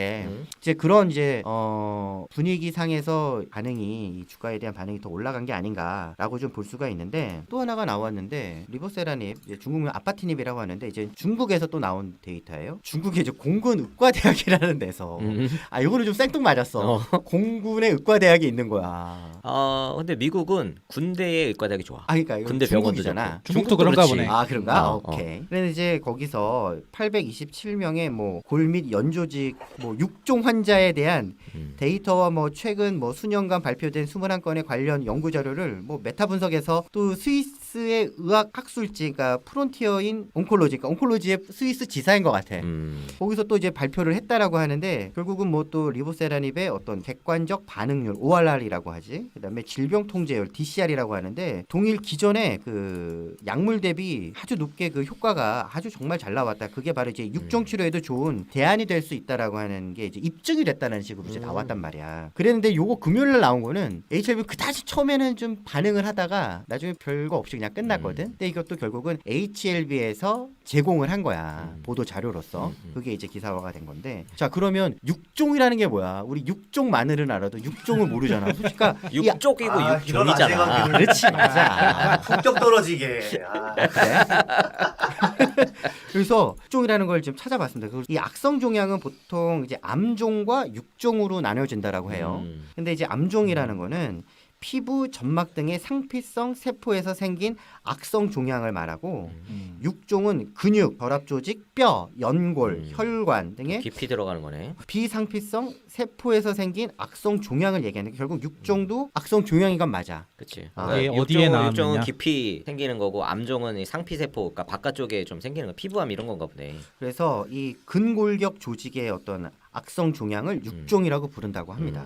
그래서 이 악성 종양, 이 육종은 양성 종양과 달리 다른 장소로 이동해서 독립된 종양을 발생시킬 수 있는 능력이 있다네. 전이를 잘하나 보네. 그런 모양이야. 그래서 왜냐면 암에 걸렸는데 뼈로 전이 됐다. 맞아, 뭐 그런 맞아, 것들 맞아. 있잖아. 네, 그렇지? 네, 이제 그런 걸 보면 이제 그런 걸 육종이라고 부를 수 있지 않을까라고 보는데 그래서 이 리보세라닙이라고 하는 거는 이 육종에도 탁월한 효과가 치료 있다. 효과를 보였다라고 해서 같은 이제 기존 약물, 기존의 이제 다른 약물에 비해서 높은 효과가 나왔기 때문에 새로운 대안이 될 수 있지 않을까라고 하는 이제 또 하나가 나왔고 그래서 우리가 HLB의 뭐 차트를 밑에다 쫙 놓고 뭐 일봉 차트 해서 우리는 하는 방송이 아니잖아. 다만 HLB가 지금 계속 그 FDA에 신청을 하려고 한다고 하는 이 위암 3차인지 4차인지 모르겠지만 이 지금 3차까지 임상은 끝났고 이제 FDA 승인 절차만 NDA 승인 절차만 남았다고 하는데 최근에 그 기사 때문에 두드려 맞아서 봉변을 당한 거잖아 기존 주주분들이. 근데 우리는 여기서 일반 이제 뭐 HLB를 주로 다루는 유튜버랑 달리 좀 우리는 자 그럼 과연 금감원은 뭐 하는 애들인지에 대한 거를 좀 우리는 말씀을 드려봐야 될 것 같다라고 생각을 합니다. 그래서 금감원에 대해서 좀 알아봤습니다. 이놈의 금감원이 썩어 빠진 조직이라고 봐도 무방할 것 같아. 자 보면 금감원장은 임기가 3년이고 네. 그다음에 연봉이 한 3억에서 3억 4천 왔다 갔다 합니다. 대통령보다 많이 받을? 그러네. 그러니까 이 금융권 관련한 공기업 내지는 반민 반관 애들은 대통령보다 연봉이 다 높아. 기가 막히네. 아니 저기 한국은행 은행장이 더 높고 산업은행 네, 그 네, 이동걸 네. 씨가 대통령보다 연봉 더 높을 거라고. 자 근데 그 조직을 보면 전체가 그 무기직까지 포함해서 한 2,100명 정도 되고 평균 한 1억 1,000만 원 정도 연봉을 받고 있는 반민 반관 조직입니다. 그럼 그 돈은 어디서 충당이 되냐? 기본적으로는 금융권, 즉 보험, 증권, 은행 걔네들이 회비를 내는 거거든. 그리고 이제 감독 분담금이라고 얘기를 해. 그러니까 걔네들이 돈 주고 저희 감독해 주세요 하는 꼴이란 말이야. 막말로, 그렇지? 또 하나는 뭐가 있냐면 주식이랑 이제 그런 채권들을 발행을 하잖아. 그 금융 업체에서. 그러면 거기에 대한 분담금을 또 수수료를 내는 거야. 그래서 대부분 그 두 가지 재원으로서 얘네 예산이 편성이 되는데 보면 이 금융감독원 같은 경우는 그 채용 비리가 얘기가 끊이지 않고 있고 최근에 윤석헌 씨도 채용 비리에 연루됐었던 어떤 간부급 사람을 어떻게 했냐면 승진을 시켰다라고 하는 것 같아. 그러면서 이제 지금 그쪽 금융감독원 노조랑 지금 마찰이 있는 것 같은데 이 조직을 보면 전체의 45% 이상이 1급서부터 3급이야. 보니까 입사하면은 6급인 것 같더라고. 전체 1급에서 3급은 전체 반이지. 그러니까 어떻게 보면 되냐면 KBS랑 비슷하다고 보면 돼. 전체 한 반 정도가 중간 간부 이상의. 걔네도 연봉 세잖아. 그렇지. 그러니까 똑같네. 얘네도 똑같아. 아까 얘기했잖아. 평균이 1억 1천만 원이라고 하는 정도면 지금 현재 그 은행보다도 좀 높아. 1천만 원 정도 평균 높은 걸로 나와 있고 물론 얘네뿐만이 아니고 산업은행도 다 마찬가지일 거라고. 얘네들이 보통 야 그래도 우리가 관 반 걸치고 있고 니네는 우리 감독받는 애들인데 우리가 니네랑 레벨이 같냐? 그래서 조금 더 쳐주는 것 같아. 근데 이제 안 보면 쳐주면 안 오지. 안 쳐주면 거길 왜 가? 그래서 얘네들은 금융위와 기재부의 얘네는 통제를 기본적으로 받게 돼 있는데 계속 얘네들의 어떤 일탈된 행동 물론 금융위는 일탈된 행동 안 하겠어? 그치? 근데 이제 통제가 제대로 안 되고 그 어떤 시스템이 작동이 안 된다. 통제도 느슨하고 이제 그런 비판을 되게 많이 계속 받아왔었던 거지. 그래서 채용 비리 한 가지를 좀 보게 되면 2014년 얘긴데 그때 이제 금감원의 원장의 행시 출신 친구가 그 국회의원이었었더라고. 걔 아들이 변호사인데 로스쿨 출신 변호사야. 걔를 하나 채용을 하려고 하는데 딱 봤더니 서류 전형서부터 쭉 보니까 밑에 애들이 딱 봤을 때 이거 서류 전형서 탈락되겠는데? 했더니 야 그러면은 탈락되면 안 되니까 방법을 좀 바꿔봐. 방법을 바꿔서 또 시뮬레이션을 해봤겠지. 했는데 그래도 떨어지는데요. 야 뭐 또 없어? 해서 다시 한번 뭘 해서 얘가 채용이 돼요. 그런 게 2014년에 있었고 2015년에는 두 개가 있었는데 이번에 아까 채용 비리에 연루됐었던 사람이 이번에 승진했다라고 했잖아. 그래서 이제 윤석헌 지금 감독원장이랑 좀 마찰이 있다라고 했는데 그 사람 같은 경우는 2015년에 이제 5급 신입 공채에서 채용 비리에 관여한 혐의로 인해서 뭐 정직 처분을 받기도 하고 했나봐. 징계도 좀 받고. 근데 그때 봤더니 금감원 수석 부원장을 지낸 김용환 당시 NH 농협 금융지주 회장의 청탁을 받고 그러니까 금감원에서 고위직을 하게 되면 어디로 가? 은행, 그치. 보험, 증권회사의 회장이든 사장이든 맞아. 높은 또 직으로 가는 코스인 거잖아. 그렇지? 그런데 은행, 증권이랑 우리가 월급을 같이 받아. 그럴 순 없지. 우리가 위인데. 라는 생각이 아주 팽배해 있지 않나라는 걸 좀 엿볼 수가 있겠고. 거기도 정관 예우 이런 거 비슷한 게 있어가지고 그쪽은 보통 감사로 많이 간다고 하더라고. 맞습니다. 건설 쪽은 감리로 가고.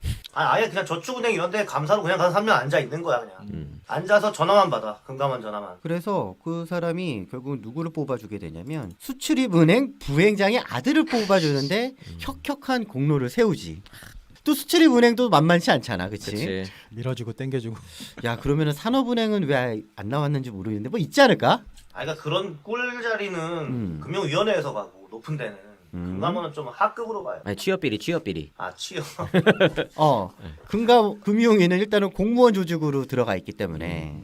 그리고 또 하나는 뭐냐 이 H라는 사람이 또 16년도에는 서울에서 일단 대학교를 나온 친구를 카이스트로 이렇게 졸업했다라고 해서 허위 기재 한 지원자 합격에도 관여를 했대. 그러니까 허위 기재한 사람을 합격을 시켰다는 거야. 뭐 브로커야? 뭐야? 몰라. 이 정도면 브로커지 거의. 그래서 금감원에서 이게 걸린 거잖아. 그쵸. 그래서 죄송합니다. 그래서 그때 불합격 처리된 사람한테 손해배상금 1억 2천만 원을 결국 또 줬었다네. 그러면 이건 뭐야? 금감원은 거기 채용 비리에 연루된 이 사람한테 구상권을 청구를 해야 되잖아. 그치. 그러니까 청구 안 하고 그냥 흐지부지 끝났다는 거야. 근데 그 사람이 이번에 승진이 됐어? 된 것 같아. 그래서 이번에 좀 마찰이 있는 것 같고.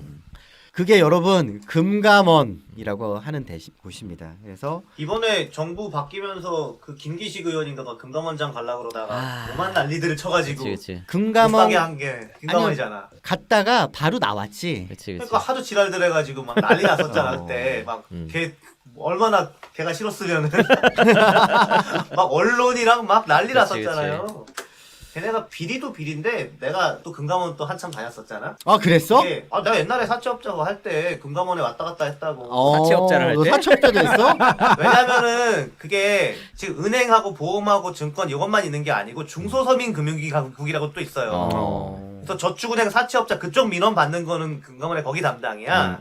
대부업체 이런 것도 거기에요. 그러니까 은행, 증권, 보험이 합쳐졌다고 했지만 거기 말고 이제 찌끄레기. 나머지도 있는 거야. 예. 근데 거기 사람들도 다 저축은행 가고 그래요. 그렇지. 그렇지. 그치. 그러니까 근데 저축은행이나 이쪽 사채업자 이쪽은 민원이 많잖아. 그치. 그래서 금감원 그쪽도 꽤 바쁜 데긴 해. 야, 그러면 보이스피싱 이런 거. 야, 금감원의 그 시장자본조사위원회 친구들은 신약개발회사로 가나? 그러니까 금감원도 보면은 이게 공무원 쪽 사이드 쪽 애들이 있고 실무 사이드 애들이 있어. 그래서 금감원에서 지금 뽑는 애들은 요즘에는 이렇게 전산 이쪽도 많아요. 그러겠지. 그치, 그래서 어쨌든 반민 시스템 반관이 해야 그럴 수밖에 없는 거야. 애들을 뽑으려면 공무원을 뽑을 그러네. 수가 없잖아. 그러네. 전산감사 이런 게 많기 때문에. 그래서 그쪽 애들은 좀 깨끗하고 실력 있는 애들이 많다고 하더라고. 최근에 들어가는 애들. 근데 그 약간 위에 사이드가 좀 썩은 거야. 옛날 그쪽에서. 공무원 오래 한 사람들이. 그러니까 지금 금감원 다니는 사람들, 지금 금감원에 신규로 들어가는 사람들 쪽에서는 그러니까 있으면 채용 비리가 있는 거지. 네? 거기가 꿀이. 근데 그 위쪽 사이드는 비리가 이제 그런 채용 비리 같은 게 아니고 내 애들 얘기한 적 있는데 금감원은 용서해 주는 곳이라고. 용서해준다. 그게 무슨 말이야? 용서해 주면서 대가를 받는 곳이라고. 그치. 금융사고는 졸라 많잖아. 그치. 이걸 어떻게 다 잡으면 나만 할 곳이 없어요. 적당히 용서하면서 가는 거지. 또 이제 지난주, 그러니까 이번 주죠. 그 금감원 이제 직원들조차도 네. 뭐 주식 거래는 할 수는 있다라고 하는데 되게 제약 조건이 있더라고. 그치. 근데 원래 하면 안 되는 거 아닌가? 증권사 직원들도 못하게 해놓는데. 그러니까 증권사 직원은 일반 직원은 할 수가 있는데 애널들이나 걔네들은 못해. 그치. 근데 얘네는 일단은 할 수는 있는데 되게 제약 조건은 있더라고. 근데 그 와중에서도 잘하는 친구들이 있겠지. 근데 그치. 이제 뭐 신고도 해야 되고 정기적으로 해야 되고 횟수 거래 제한도 있고 거래 금액에 대한 제한도 있고 하는데 뭐 최근 몇 년 동안 했더니 121명이 걸렸다더라. 근데 이제 뭐 경고 조치를 받았다라는 등 경고 조치 받고 했다고 하는데 징계 및 경고 조치를 받은 금융감독원 소속 직원이 121명에 달하는 것으로 뭐 조사됐다라고 하는 게 또 기사로 나오긴 했어요. 근데 이제 금감원 입장은 우리 애들이 뭐 재산 증식 할 수도 있는 거고 그 욕구를 우리가 어떻게 꺾겠습니까? 다만 좀 과도하게 하는 거는 볼성 사나우니까 이렇게 좀 제한을 둔 몇 가지 포인트는 있습니다. 근데 이 친구들을 봤더니 미공개 정보를 이용을 해서 불공정 거래한 것도 아닌데 그래서 그냥 뭐 경고 경징계로 조치하고 끝냈다? 경징계로 끝났습니다라고 하는 식으로 이제 해명을 한 모양이야. 이거는 걸린 애가 바본가? 그렇지. 근데 사실 금감원 직원이 그걸 뭐 신고하고 아니라 자기 뭐 마누라나 뭐 친구나 이런 걸로 하면 그치. 다 그냥 모르는 거잖아. 맞아. 또 근데 LH 그거랑 똑같죠. 우리는 이런 제도가 있어라고 그냥 요식행위로 해놓을 수 있는 거잖아. 당연하지. 근데 그런 제도가 있음에도 불구하고 걸리는 놈들은 병신이거나 그치. 아니면은 뭐 아니면 그냥 그런 너무 근데 무뎌져서. 금감원 같은 대놓고 하는 경우는 거고. 이게 뭐 미공개 정보라고 해봤자 뭐 기업의 영업비밀 이런 걸 알 수는 없는데 사고 나는 거 있잖아. 그치. 그런 걸 미리 캐치할 수 있다고. 음. 그게 되게 중요한 거거든. 근데 그거는 뭐 크게 돈 버는 거에는 뭐 뭐 좀 아는 것 같다 말투가. 뭘 알아요. 어쨌든 그래도 요즘 걔네는 그렇게 됐나?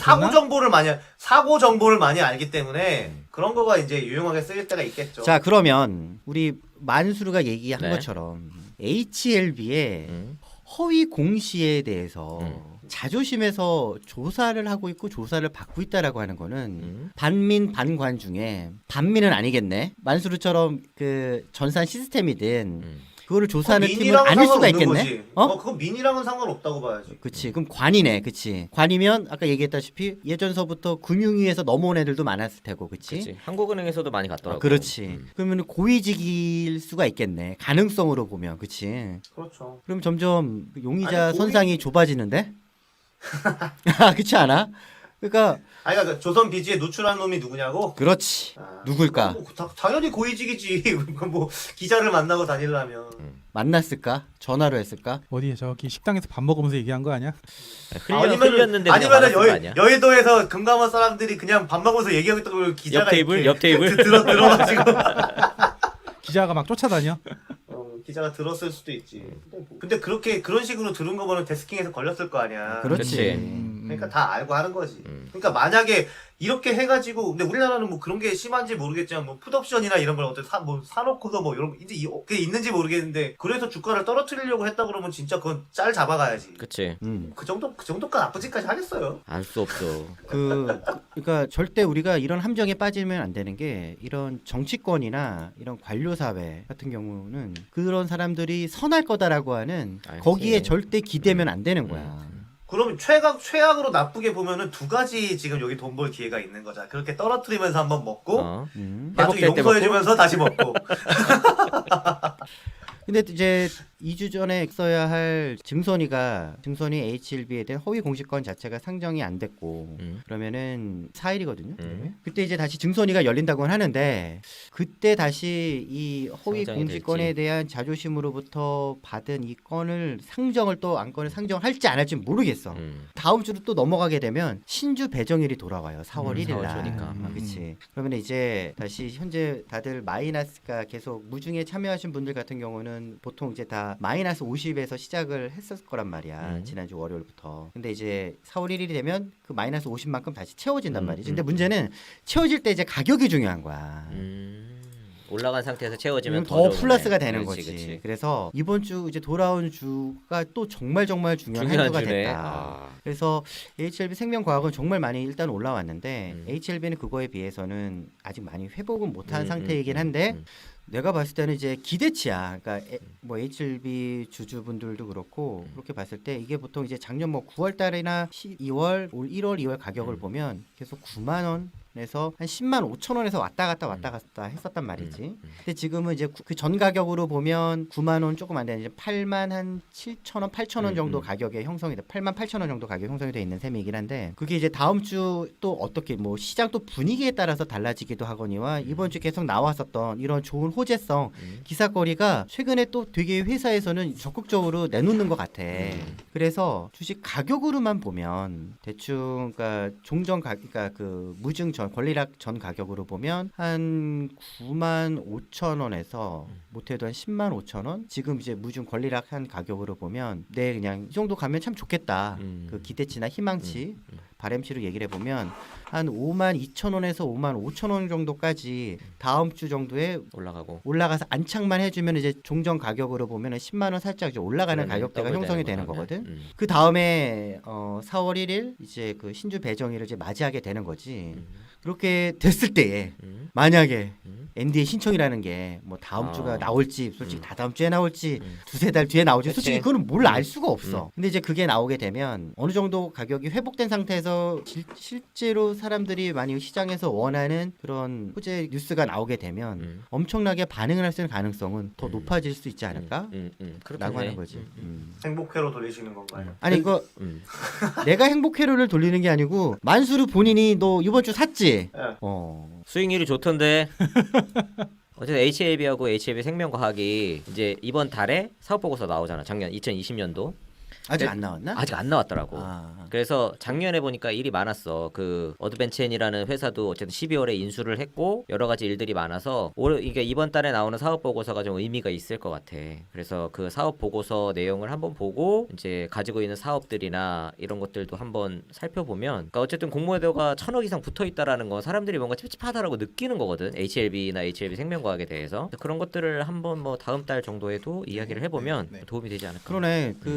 아마 이달 말 30일인가가 저기거든. 그 주총이거든. 그러면 거기서 다음 사업 주에 보고서 이제 의결을 하겠지. 이렇게 사업 보고서 나왔습니다라고 의결을 하겠지. 다음 주에 나오겠네. 감사 보고서랑 그 일주일 그치. 전에 나와야 되니까 다음 주에 사업 보고서가 나오게 되면 다음 주에 길마담이 그 사업 보고서를 보고 HLB하고 HLB 생명과학에 대한 그걸 한번 쭉 설명해주는 시간을 가져도 좋겠네. 아마 다음 주는 아마 안 될 거야. 나오는 그 보고서 나오고 그 공시 뜨고 뭐 이렇게 하는 기간이 촉박하니까 4월 초쯤 되지 않을까 싶은데. 다음 주에 해야 될 것 같은데. 네.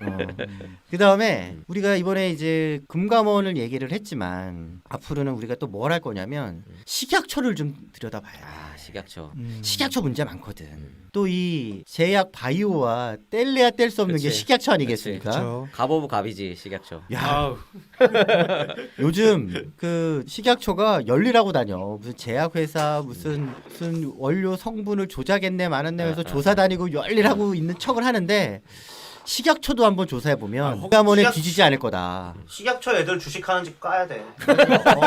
아 그래 그래. 걔네 제한 없을 거 아니야. 그렇네. 그거는 어떻게 돼 있는지 그래, 한번 본대는 보자고. 타이밍이네 진짜 식약처는. 그래. 완전히. 그 다음에 결국은 이런 식약처가 됐건 금감원이 됐건 이런 조직이 왜 이렇게 엉터리 조직으로서 지금까지 버텨왔냐라고 하는 거는 결국은 이 정치에 이것도 다 그치, 기인하는 그렇죠. 거거든. 당연하죠. 그치?